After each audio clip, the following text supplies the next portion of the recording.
If you found yourself wanting to purchase a home, perhaps you've gone through the process, but you were denied a loan to be able to purchase a home. We're going to talk about why you are struggling to purchase a home and what you can do to fix it. So with the overwhelming majority of people, when they go to purchase a home, the reason that they get denied or are not able to purchase a home is usually for one of two reasons. You could break it down to three, but it comes down to credit being one, or debt to income ratio. And you could break debt to income down into two separate categories with debt and income. But for the purposes of this podcast, we're going to keep them the same. So credit and debt to income ratio, likely you fall into one of those two categories. Either your credit's bad and you need assistance with repairing your credit, or you need to work on your credit to get it to the point to where it's high enough for you to be able to qualify for the loan programs to be able to purchase a home, or your debt to income ratio is out of whack. So you might have great credit. You pay all your bills on time and your credit card balances are low. But when it comes to debt to income, maybe you have a lot more debt than what your income can support if you were wanting to add a mortgage to that. So we're going to talk a little bit about how you can work through these things to get over that hurdle so that you can become a homeowner. So we'll start with credit first. When it comes to credit, there's a lot of different things on your credit report that mortgage lenders look at. It goes beyond just looking at your credit score, because there are individuals, believe it or not, who have 700 credit scores that don't qualify to purchase a home because there are some other items on their credit that are reflecting negatively upon them and is preventing them from being able to qualify. So when it comes to credit, first and foremost, you want to pay all of your bills on time. That's the biggest section of your credit. 35% of your FICO credit score is just your ability to be able to make on-time monthly mortgage payments, or not just mortgage, but on-time monthly payments for everything that shows up on your credit report. Credit cards, if you've got student loans, if you've got a car note, anything that shows up, and even the things that don't show up on your credit report, because those things can end up showing up negatively on your credit report later if you don't pay them. So you want to make sure you make on-time monthly payments for all of your debt. And then in addition to that, there are other items that can also reflect negatively on your credit as well. For example, if you've got maxed out credit cards, that's something that can drive your credit score lower, rather, because your utilization is going higher. So you want to try and keep those credit card balances low, ideally around 30% or less of your credit limit. So what does that mean? It means that if you have a $1,000 a credit card with a $1,000 limit on it, you want to try and keep the balance at $300 or less. So 30% of whatever your credit limit is, that's the max that you kind of want to keep your credit card balance to. I know life happens and sometimes you have to go above that, but at all possible, as far as it's depending on you, try and keep it below that. If you can keep it below 10% or less, that's even better. And you'll see your credit score go up a little bit higher if you're able to keep that at 10% or less. Some other things that affect your credit negatively, as you probably can imagine, are if you've got judgments, if you got liens that are against you, that stuff shows up. If you've got bankruptcies that are, if you've gone through a bankruptcy recently, particularly within the last 2 years, that's going to be something that's going to destroy your credit. Even if you're 3 years past or 4 years past, you might still be in that rebuilding phase of trying to rebuild your credit. And a bankruptcy is something that, even though you can purchase a home after 2 years separated from a bankruptcy being discharged, even though you can purchase a home within that period of time, the bankruptcy itself stays on your credit report, or can stay on your credit report, for up to 7 years, in some instances 10 years, depending upon the type of bankruptcy and if it was discharged or dismissed. So even though you might be 3 years, removed from that bankruptcy being discharged, it's still showing up on your credit report. It's something that lenders are still looking at, something that they can still utilize in terms of weighing in on your decision and how easy or hard it is for you to be able to get approved.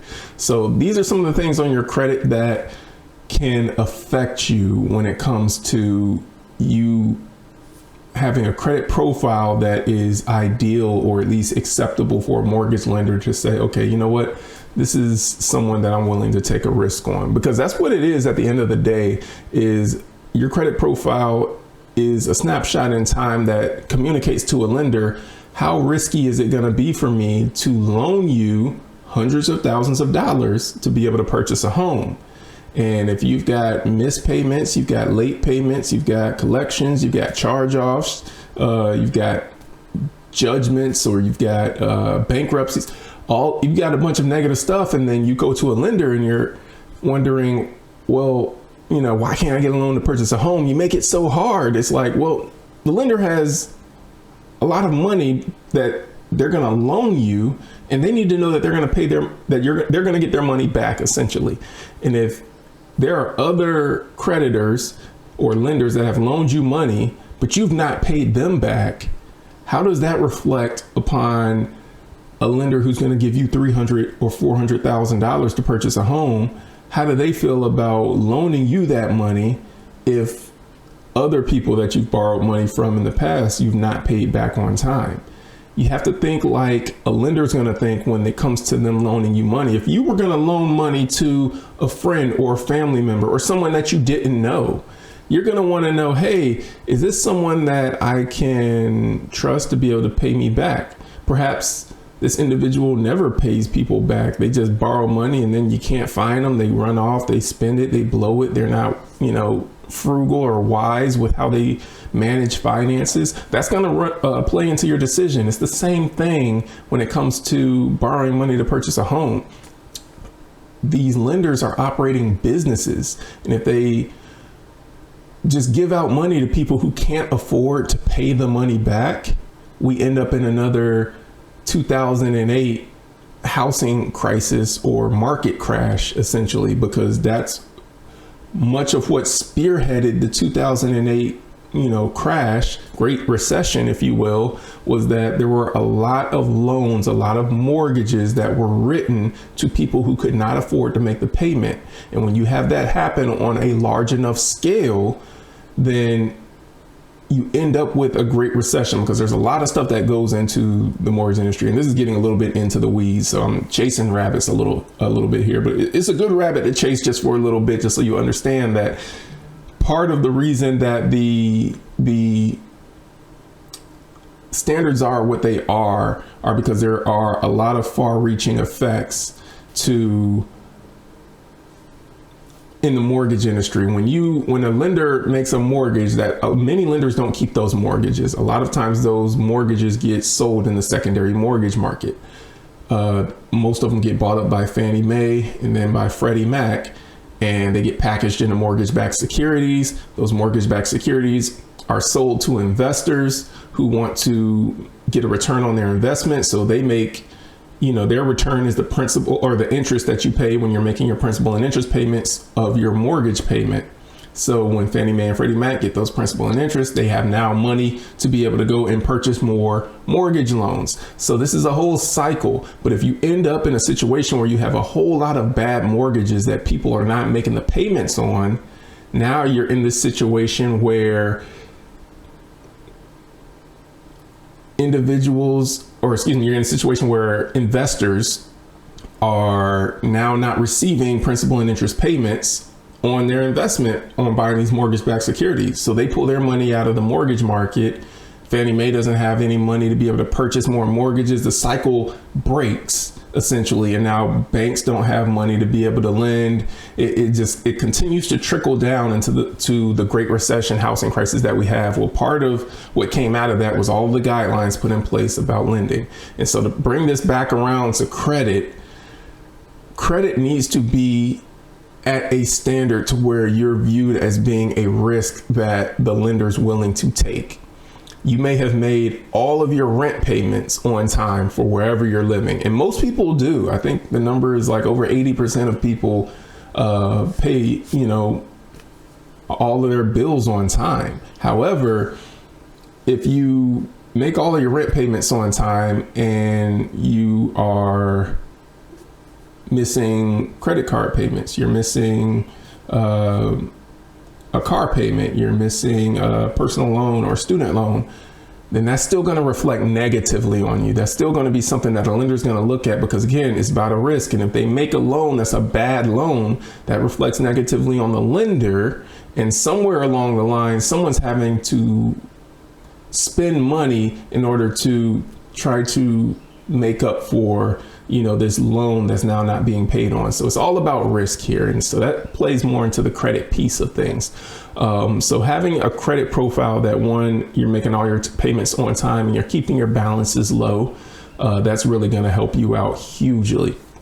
Moving on to the second category, debt to income ratio. So after everything is great with your credit score, a lender is going to look at debt to income ratio. They're going to go through your income documents. They're going to look at how long you've been on your current job, how much money you make, and then they're going to bounce that off of your credit report to see what debts you owe, because the debts that show up on your credit report are the debts that a lender is going to go by. So they're going to look at your credit report and say, okay, you pay $600 a month in a car note. You pay $150 a month for credit cards. You pay this much for student loans. They're going to add up all your debts and they're going to subtract those monthly debts from your monthly income to determine how much money you have left over to be able to purchase a home. Now, if you don't have enough income left after those debts are subtracted to be able to cover a mortgage payment and still have approximately 50% of your income remaining, it's going to be a lot harder for a lender to be able to qualify you for a mortgage. So how that looks is, let's say that you make, we'll keep the numbers simple, we'll say $8,000 a month. Half of $8,000 is $4,000. So let's take that $4,000. That's how much a lender can use to qualify you for a mortgage. They can generally go up to about half of your income. So half of that $8,000 is $4,000. Now from that $4,000, we have to start subtracting out any debts that you have. So you got a car payment. Okay, so we subtract, let's say $500 for the car payment. So now we're not at $4,000, we're at $3,500. Okay, you've got credit card bills that you pay. So let's subtract another $200 a month for all your credit card bills that you pay. So now we go from $3,500 down to $3,300. And now you've got some student loans that you pay. Let's say you got $100,000 worth of student loans. That's another $500 a month that we have to calculate. So from that $3,300, you subtract another $500. That brings us down to $2,800. Let's say that you've got a collection in your account, and that collection is let's just say $1,000 collection. So 5% of that $1,000 collection is going to be $50. So let's subtract another 50 from that 2,800, and now we're at 2,750. So now, assuming that your credit is still good and that collection is the only bad thing on there, and you've paid everything else on time, let's assume that you qualify. We're looking at $2,750 that we're going to have to be able to qualify you for a mortgage payment. So whatever priced home you can get for that $2,750, that's what you're going to end up with. That's how a mortgage lender is going to calculate your income and everything. And some lenders don't go all the way up to 50%. Some will keep you at maybe 45%, depending upon the loan program or depending upon the lender, because there are the guidelines that are set by FHA and Fannie Mae and Freddie Mac, but then a lender can put more stringent guidelines on top of that. Maybe FHA says, hey, we'll let you go down to a 580 credit score with only 3.5% down, but a lender can say, nope, we want you to have at least a 600 or a 620 credit score before we can approve you for an FHA loan. And they can add those additional requirements on top of the FHA requirements and everything. So that's pretty much how your debt to income situation is going to look. And these are the two things that I have seen the most often. And it's not just what I've seen. This is also backed by research as well. These two areas, credit, debt to income ratio, are going to be one of the two areas that you most likely fall into in terms of why you're not able to qualify to be able to purchase a home. So if you want to purchase, the first thing you need to do, work on that credit. So the first thing I would say is to make sure everything's getting paid on time. Like I said, 35% of your FICO credit score is payment history. That's the biggest chunk, and it's over a third. If you miss a payment, that can drop your credit score significantly, especially if your credit score is high. The higher you are, the quicker it can fall and the more that it can fall. If you miss a payment and you already have like a 580 credit score, it's not going to fall as much as if you miss a payment and you had like a 700 or 800 credit score. So you want to make sure those bills are getting paid on time. The second thing you want to do is make sure those balances are being kept low. Your credit cards, if you have a $1,000 limit, $5,000, whatever that limit is on your credit card, don't charge it up to the limit. Don't max it. You definitely don't want to go above the max, because now you're getting hit twice. One for going above the credit limit. Well, one for getting maxed out, and then two for going above the credit limit. So you want to keep those balances at or below 30% of what your credit limit is. 10% is even better. So work on those credits. Those two things alone can do wonders for you. There's a lot of other stuff you can do that I'm not going to go into in this podcast, but those two things alone will definitely help start you on the right direction, getting those debts paid down with a credit card and making sure everything gets paid on time. And then when it comes to your debt to income ratio, know how much you make. I cannot tell you how many individuals that I speak with that don't know how much they make in income. And they might know how much they take home, but when you're looking to get approved for a loan, a lender actually bases your income off of the gross, not the net. The net is what you see in your bank account after taxes have been taken out. But mortgage lenders look at how much you make before taxes have been taken out. So it's actually a higher amount, but a lot of people don't know how much they make in income. So know how much you make in your income, and then know how much you spend every month in debts. Now, I'm not talking about utilities, cell phone bill, streaming services, none of that stuff. I'm talking about stuff that shows up on your credit report. Student loans, credit cards, car payments, personal loans. Those are the four big things that you will see show up on your credit report: student loans, credit cards, car payments, and personal loans. So know how much you're spending in those things, and you can do the math yourself to see if your debt to income ratio is in an area that would help you be able to qualify for a home more easily. One tip that I'll give you that tends to hurt a lot of people is their car payment. A $650 car payment can cost you about $100,000 in purchasing power in a home. A $450 car payment can cost you about $70,000 in purchasing power. So let that sink in your mind for a little bit.